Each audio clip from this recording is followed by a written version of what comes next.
Most inspiring stories in Dallas. Howdy, howdy, howdy. J-Man here, getting ready to start an episode of Find Your Brightside. Stay tuned.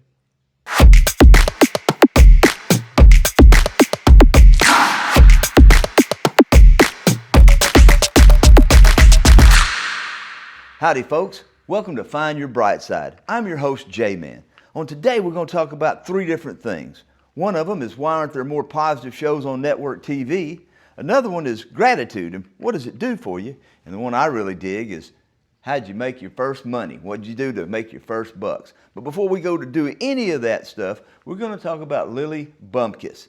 Lily is an 8-year-old cancer survivor. 8 years old, had cancer, and she's living through that. That's a great positive thing. Another positive thing is her attitude. It has to be positive or she wouldn't have sold 32,484 boxes of Girl Scout cookies. She holds the record for that. So that's one of the positive things that we can share today. Even for an 8-year-old girl with cancer, she found the bright side of things and went out there and sold a bucket load. I was going to say something else there. Sold a bunch of darn cookies, okay? Well, hang on. We're going to go to the couch. All right, folks, first topic we're going to talk about is why aren't there more feel-good or positive shows on network TV? And the way I came up with this topic to talk about, it was in the Dallas Morning News the other day. And so here's what Rich Heldenfels wrote. He's a Tribune News Service writer. Somebody wrote into his column and asked, why aren't there shows focused on good news? And here is what he had to say. In these grim times, major networks do try to provide uplifting stories in their programs and online. CBS, for one, has The Uplift. NBC's Today Show has a good news page. And then there's ABC's Danny New, known as Mr. Positivity, when working for a Denver station because of his emphasis on upbeat stories. But an entire hour-long sampling of happy news? Here's what old Rich got to say. I don't think that would draw enough viewers, not when many are attracted to crime, scandal, and sorrow. Folks, we need to change that. We need to change what we want to input into our minds. At least that's old J-Man's thought. You know, crime, sorrow, misery. Reminds me of a song they used to have on Hee Haw. Gloom, despair, and agony on me. Deep dark depression, excessive misery. If it weren't for bad luck, I'd have no luck at all. Gloom, despair, and agony on me. I'm glad I'm kind of jumbling it up. I want to get that song out of my mind because I heard that every Saturday with my mom and dad. We sit there and watch Hee Haw. And those guys, it's kind of comedy. It was satire. You know, they had a pitchfork and they were doing this. But why not do something more positive? Well, that's what we're hoping to do here from the Bright Side, is bring you positive stories about things and make this narrative change. Why have we become a society that's so enamored with drama, with misery, with mayhem? We don't need that in our lives. Man, that really disrupts my noggin, you know. What about yours? That's something to ponder on. What kind of input are you putting in? And wouldn't you like to see more positive things in just a little segment? Well, you're going to get 15 or 20 minutes a week on a dose of this. And if you watch our Instagram or our YouTube shorts, then you'll get something every day, a minute's worth of positivity. We hope you'll engage with that like thousands of people have started doing. Thank you, thank you, thank you. We've been going less than 30 days, man, and we've got videos that are getting tens of thousands of views now. We're getting people every day that are joining our community in trying to bring a more positive light to things in society today. We hope that you agree with us. If you keep watching us, you must. If you turn us off, then go back and watch your sorrow and your misery if that's what you want to kind of dwell in and be. But me, I got 35 more years I want to have on earth, and I want every day to be as positive as it can be. Man, it makes you kind of swell up with emotion, doesn't it? Well, it should, okay? You know, you think about it. When your team wins, you're like, ah. And when it loses, you're like, oh. Well, be on a winning team with your own self and in your own mind. That's my take on this Tribune reporter or columnist's take on why nobody wants to watch positive shows. They want gloom and despair. I don't agree with that, Rich. Contact us. Tell us, come get on the show with us, Rich, and tell us why you're feeling that way. Give us a chance to change your mind, and maybe you start writing columns about, woo, here's another positive thing. Woo, here's another positive thing. Woo, here's another positive thing. I think that'd be kind of cool. What do you think? All right, hang on. We're going to go to our next segment, right, which is about gratitude. Again, another thing that was in the press, bring gratitude into focus. Research shows habits can shape brain and social connections. Habits, I like to talk about having good habits instead of bad habits, or replacing bad habits with good habits. We are creatures of habit. And I was excited when I read this article to learn that, when you give gratitude to somebody, a barista that's making you coffee, and you tell them thank you, and you give them a little tip, a little bit more than maybe you might normally do, well, you think that you're doing that for those people. You think you're doing it to make those people feel better. But this here lady that done this study here, she's learned and determined that, you know what? It has a more effect on you, on your attitude and how you feel about things when you show gratitude to someone. So think about that. Instead of cutting them off when they turn their blinker on and they're trying to, merge into traffic, so many people today, then they want to speed up. Now, you ain't getting in front of me. Why don't you do like old Willie says in one of his books that him and my friend Turp Pipkin wrote? Willie says, wave at them and say, hey, have a good day when somebody cuts you off in traffic. Change that narrative. Too often we see people that are doing the wrong thing instead of doing the right thing. And the right thing to do is to show gratitude. Gratitude is something that carries so much more for you than you could imagine. How it does things in your mind, how it starts changing your focus on things. I'm going to give you as we finish up on this gratitude, I thought she did real good with giving some tips on practicing gratitude. Keep a journal to write down what you're grateful for. This can help build habits of seeing good things in your day-to-day. Wow. Keep a journal. My wife, Sarah Beth, she keeps a journal. And at the end of the year, on New Year's Eve, what we did is she went back and she found all the positive things in her journal. And they were overwhelmingly more than the negative things. So when you're journaling, maybe if you're focusing on the positive things, that's what you're writing down instead of the negative things. That's pretty powerful. Write a letter to someone in your life saying what you're grateful for them, why you're grateful for them, and you give it to them. You not only get the awareness of what you're grateful for, but because you're giving it to someone else, you get to see their reaction. It strengthens your relationship. Letter writing it in your style in today's time, maybe that's an email, maybe it's a text, maybe it's one of those voice to text messages or one of those text to voice messages. We got so much technology now, but let's use it to reach out to people.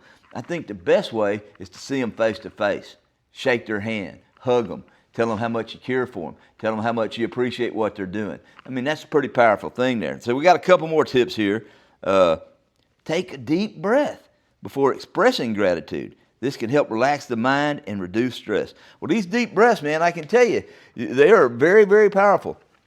I've learned from listening to Willie Nelson. He's one of my favorite singers. He talks about how important breathing is. All singers, they practice breathing exercises. I practice breathing exercises every time I take a walk with Sarah Breath because I start getting out of breath, man. She walks fast and far, and I got to keep up. But, our breathing, if you think about it, what if we breathe in positivity and we breathe out negativity? Let's practice that. Let's do it together right now. We're going to breathe in, not through your mouth. I did it right now. Breathe in through your mouth. Well, breathe in through your nose. Close your mouth. Here we go. I hold that sucker for a few minutes. You think I'm doing something else, but I ain't doing that. I do that every now and then, but that's not the purpose of this right now. What we're doing is when we breathe in all that fresh air and that new oxygen that's coming into our body, my understanding from the non-scientific training that I've gotten over the years is that our capillaries in our lungs are filling up with this rich new oxygen, and all the bad oxygen and all the other things that are in us exhales when we do that. We breathe in H2O, right? We're breathing in oxygen. I said breathing in H2O. Now we're waterboarding somebody. That was wrong. Okay, we're breathing in oxygen and we're exhaling carbon dioxide. I learned that when I was a kid. Okay, plants, they thrive on carbon dioxide and they produce oxygen for us. It's kind of like a cycle of things. Think about it. We breathe out stuff that's good for the plants. We breathe in what the plants are putting out that's good for us.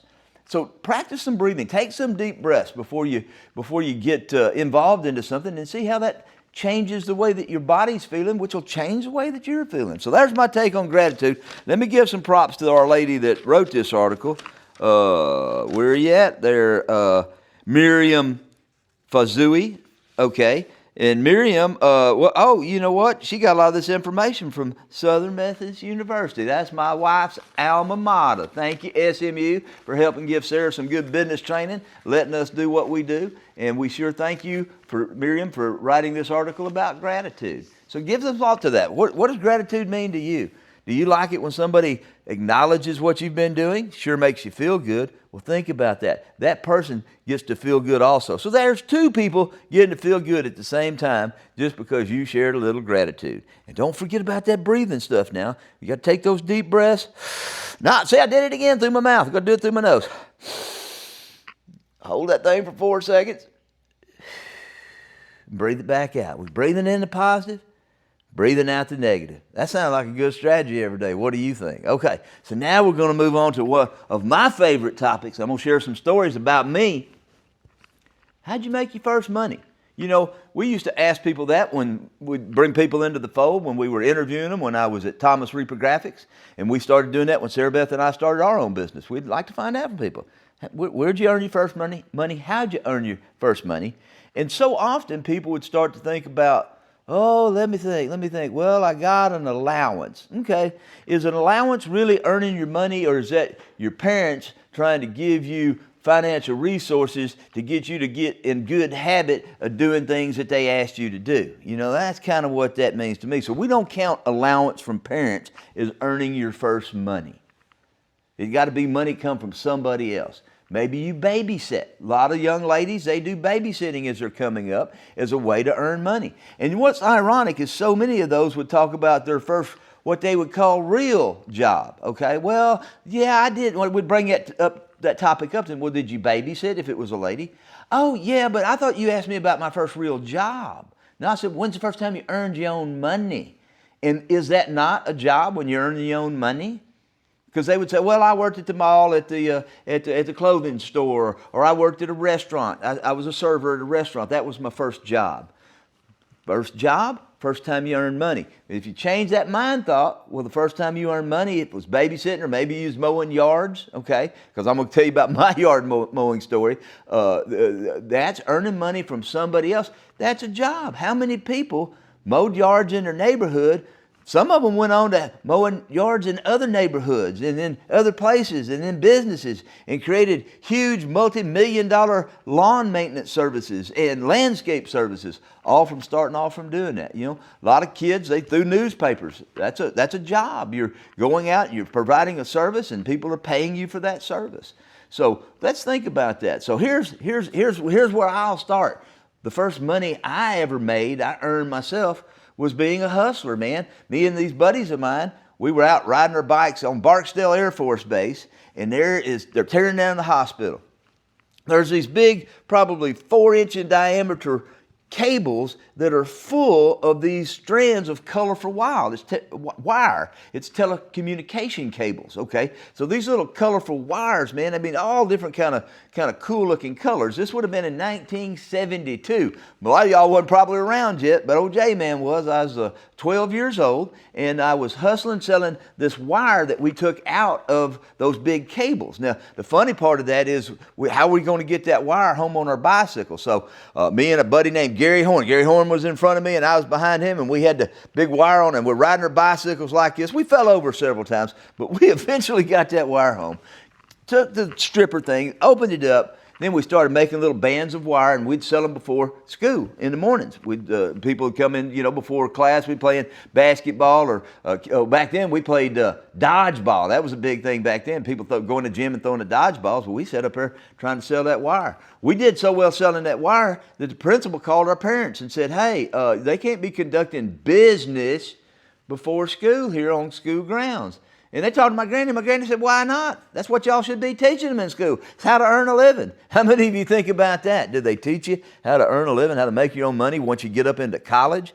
You know, that would be something great. Now, I'm rambling on about that. But, you know, making your first money, your own money, it creates a wellness that you didn't know about. That sense of accomplishment when you earned that money is huge on how it develops you into the future. So if you're somebody that's got young children, you should be teaching them now how to earn their own money and not giving them that money, because let's face it, folks, we kind of moved into a society that's full of entitlement for people now. We think that we're supposed to be given something instead of being challenged to go out and earn that. And I think that that's a good thing if we could get more people thinking about how can I earn my way through life instead of being entitled to things from other people.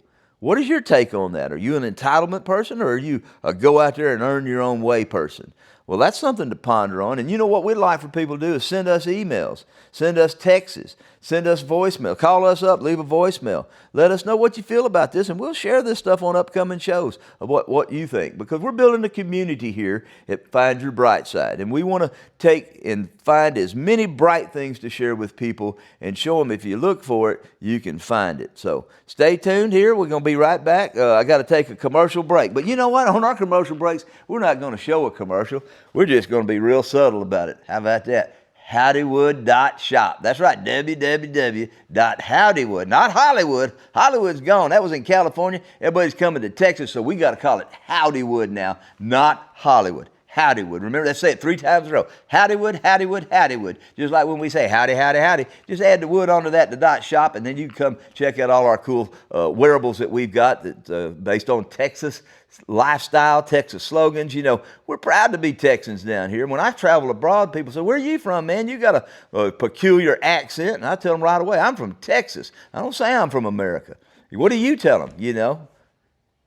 I kind of look at it this way, you know, there ain't that many other states that's got trucks named after them. Ford makes a King Ranch truck, a Texas Edition truck. So it's pretty cool to be a Texan down here. I wasn't born in Texas.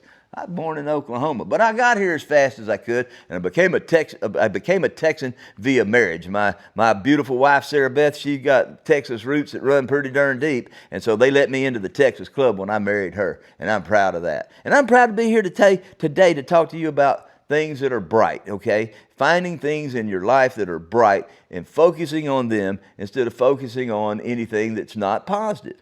And people say, well, man, how do you be positive all the time? It's a habit. Just think about that. When you get up in the morning, say positive affirmations. Write in your journal. Do some things that help you get positivity in your life, okay? So earning that money. So now, that was when I first earned money. My first job, okay? Man across the street was a welder for Ellsworth Farms.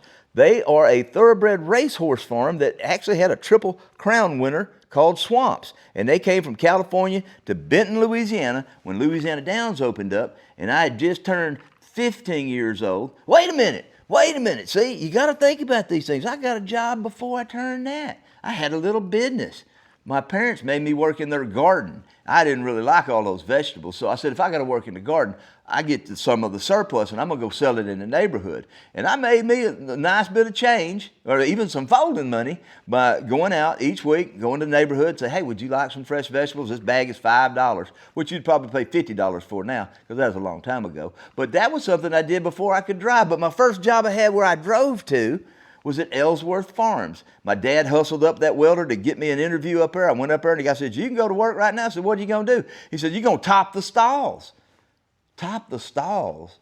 What does that mean? Well, the horses, they defecate, which means they take a dump in that stall. They got hay and stuff in there, and you got to go in there and you got to scoop all that up. You got to put some more hay in there. You got to put some sawdust, and you got to give them some water, and you got to give them some food. And it's called a stall topper.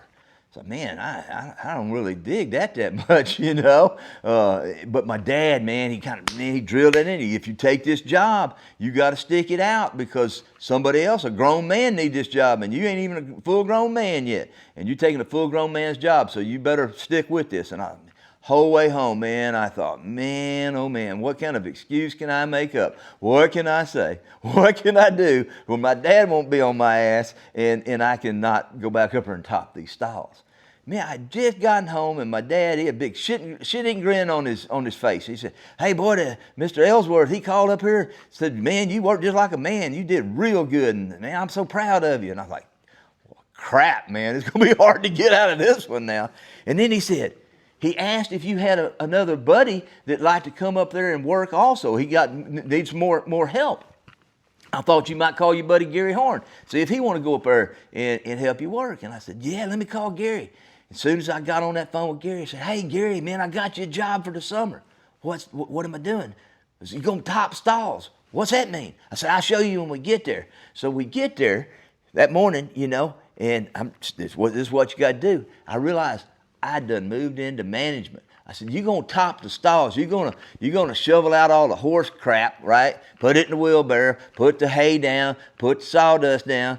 I'm going to go behind you, put the water and the feed. See, now I'm a water feeder instead of a stall topper. And we got it done twice as fast because, you know, instead of one person doing the whole thing, it was kind of like manufacturing does. He did his part, I did my part, and we learned something. And what else we learned was we were getting paid what we thought was $2.10 an hour, but they were only paying us $2 an hour because Mrs. Ellsworth didn't hear Mr. Ellsworth correctly. So that's what we got paid back then, okay? $2 an hour, but thinking it was $2.10. So when the job is totally finished and done, summertime for us to go back to school, Mr. Ellsworth said, well, what did you think? I said, man, it was great. We got a lot of experience, learned a lot of things, got to work with those horses. It was so cool. But we kept thinking we were going to make more money. And he said, well, that helps you figure that out. And he said, $2.10 times your hours. And his wife looked at him and said, $2.10? I thought you said $2 to me. He said, oh, no, I told these boys I was going to give them $2.10, honey. And he looked over her and he said, well, y'all got some more money coming. I think we got $42 more or something. And we thought, wow, man, we're rich. We don't even have to work anymore. We got extra money. How about that? So that's a story about where my progression came from, selling that wire, taking those commodities that people like. The girls would make little rings and bracelets out of them, so we were selling raw material. We had a few ladies that worked for us that made some jewelry, but that was about the time the principal shut the operation down. And we weren't doing anything illegal, except, you know, we weren't paying the sales tax, I guess, on that. But anyway, I don't want to digress into something. I want to progress into something. And what I'm talking about is how I started feeling good about earning my own money, finding my own way. You know, my dad was a sergeant in the Army, okay? And he was a damn fine sergeant, won a lot of accommodations, recommendations, awards, medals, whatever you want to say. He was like Rambo before Rambo was cool. But you know what? They don't pay those cats a whole lot of money. And when my dad got out of the service, he decided he's just going to run the gun club where he keeps shooting guns, you know. He wasn't real entrepreneurial in that sense, but that little progress with the wire into the selling the vegetables and then having the job, having to top the stalls made me think I want to be in charge of kind of my own destiny, you know. And that's where I set off on my entrepreneurial path that I'm still blazing that trail 65 years later. Well, call it 50 years later. I'm 65 now. So let us know. Write us, email us, text us, whatever way you can communicate with us. Post something on our Instagram, on our YouTube, and say, hey, Jay, man, I dug that story about making your own money. Here's where I made mine. We get a couple of good ones. I'll talk to my producer, Andrew White, and see if we could include those in. Maybe even zoom you in if you got a really good story. Make a video. How about that? That'd be really cool. Oh, I'm still advertising for Howdywood.shop. You know, this ain't no Wayne's World thing like, we don't like to put those ads in the middle of our thing. You know, this is a selfish way of promoting Howdywood.shop, www.howdywood.shop. Okay, so folks, we're going to wrap it up here and talk about positivity. And I'm going to kind of close this out with the first verse of a song that I'd encourage you. Go to your iTunes, your YouTube music, whatever it is you use to get your music, and find the song called Accentuate the Positive. Okay, I'm going to give you the first part of this. That's the name of it. Accentuate the positive. That's the first word you say. Accentuate the positive. What do you think the next one is? Eliminate the negative, right? Accentuate the positive, eliminate the negative. Latch on to the affirmative, and don't mess around with Mr. In-Between. I dig that song so much. I heard Paul McCartney sing it. Then I heard Willie Nelson sing it. And then I thought, wow, that's kind of cool. Paul McCartney did this song. Willie Nelson did this song. I went back and looked, and I can't tell you right now who those guys are, but we'll get that information and share that with you, the guys that wrote that song. We created a playlist. Sarah Beth and I did. We both listened to this often. We got Ella Fitzgerald, Frank Sinatra, Dr. J, countless other musicians that have covered, Bing Crosby, everybody that's famous in singing just about has covered this song. And there's a reason for that. They get good positive energy from singing that song and sharing that with others. And those cats that wrote that song, thank you for making the verses so easy for me to remember. And most people, when they sing this and you listen to it, man, you get some positive vibes from that. So check that out. And we're going to close with this.